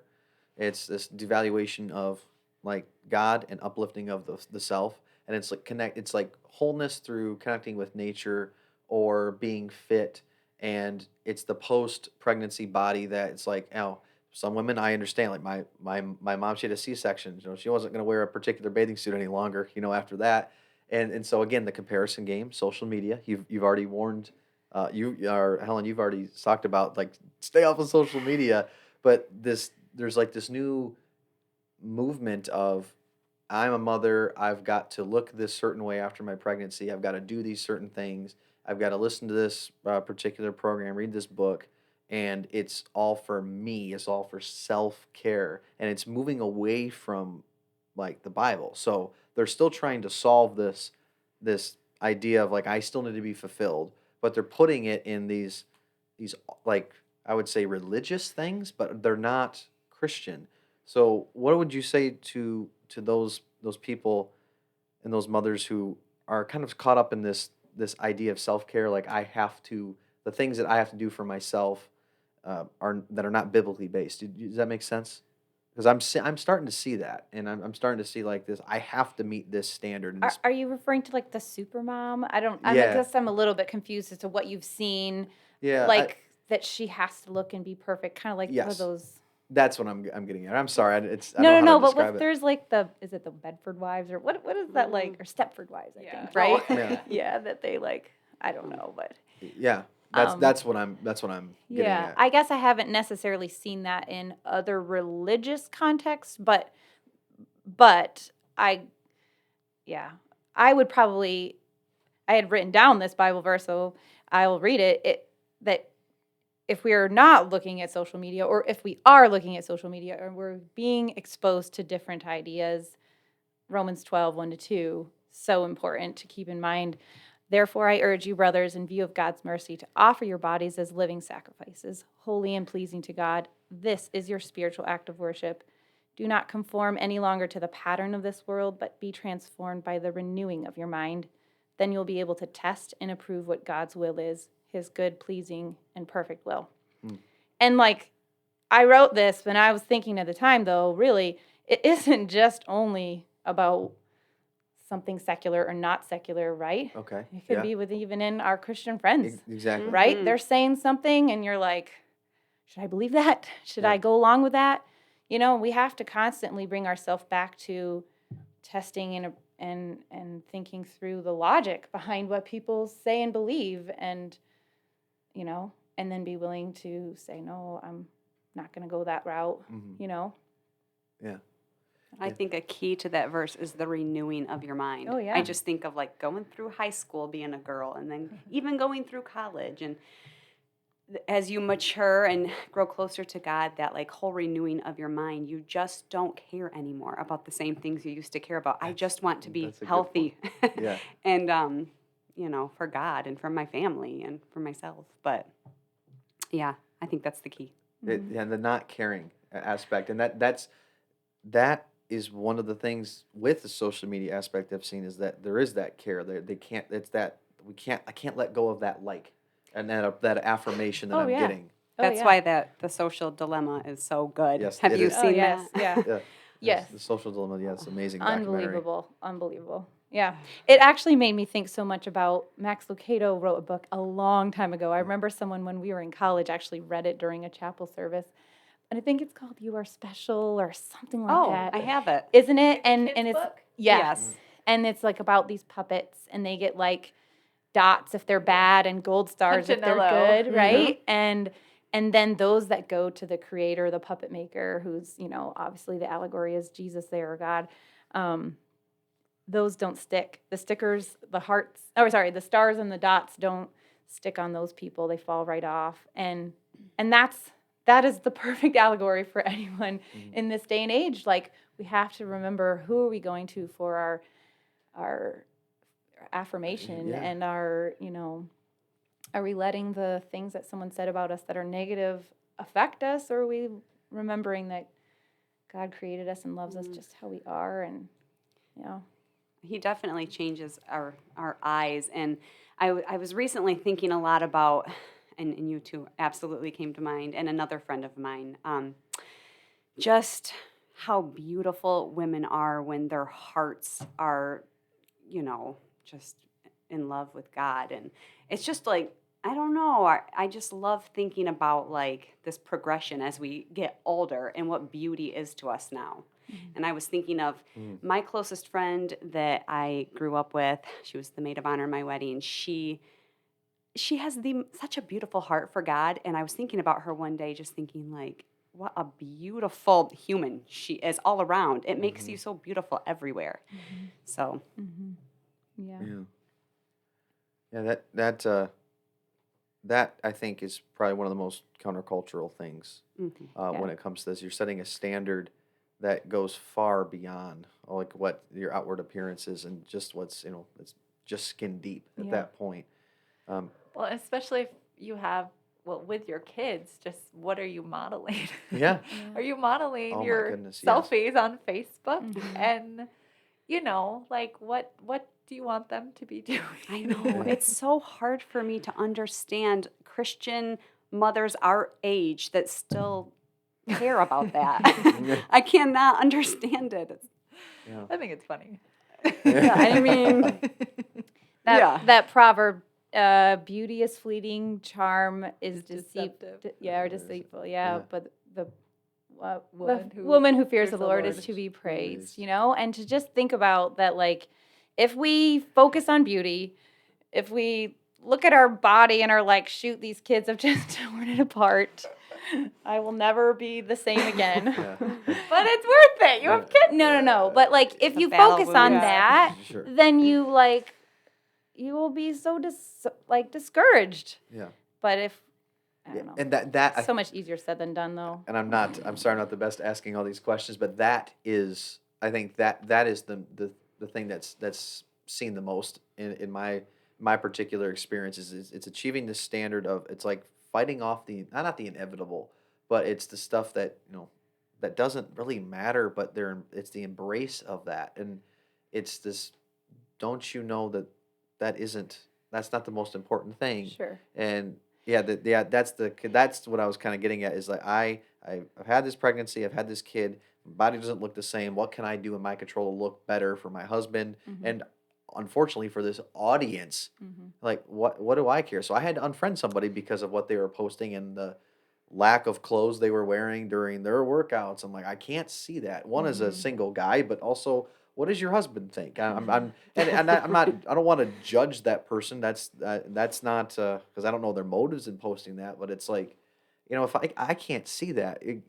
Miriam, you brought up a good point of like, what is that doing for your children? What modeling? And I'm not saying it's wrong. I'm not going to say that it's wrong.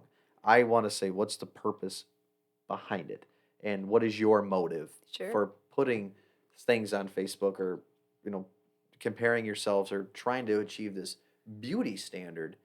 What are you sacrificing in that pursuit, right?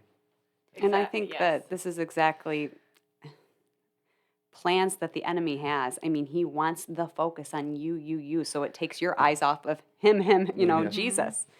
So I continue to, I continue to have a conversation of, there's only the two powers, like I was telling you, Michael, the two powers we're living for. And, we're choosing to live for God and the motives that are behind him, or we're choosing to give in to the enemy. There's no middle ground here. Right. No, that's 100% right.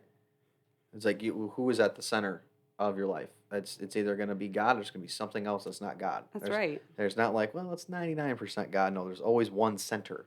Right. Oh, that's great. Yeah, I think, maybe the generation that came before us, I mean, I don't know for your mothers necessarily, but exercise and taking care of your body maybe wasn't something that stereotyped that generation. Yeah. And I remember even reading some books that were written by pastors during that time period, and they were saying, women, don't just let yourself go once you have family. And I feel like we've kind of shifted to the complete other opposite, right? Where, if you're still not in a certain size pants, then you're not, and Yeah. and so it is better that we're exercising, because health is better if you exercise. Sure. But what's the motivation? Is Yeah. it fear of being fat, or taking care of our body because it's God's temple, right? Yeah. Like, Right. Yes. Motive. Well, and just how much of, like, after you have a baby, like, you just kind of naturally shed. I think sometimes reading those books, it was like, if I don't exercise, I will be fat. And it's like, actually, your body will just do its thing. And, like, if you don't try to control it, it will just happen.